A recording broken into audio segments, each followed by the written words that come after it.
Hey guys, in this video I'm going to show you how to add Facebook alternate spelling name. It's pretty simple and easy. Open up Facebook.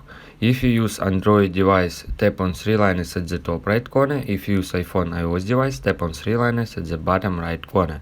From now any steps as for Android as for iPhone iOS device are the same. We should scroll down, tap on settings and privacy, proceed to settings. Select personal and account information, go to name, scroll down, in very bottom, tap on add a nickname, birth name.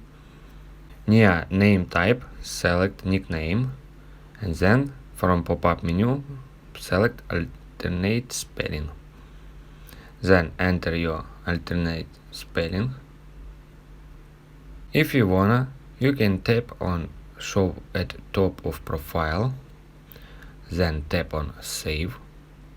If you guys have any questions, let us know at the comment below. If not, don't forget to like and don't forget to subscribe.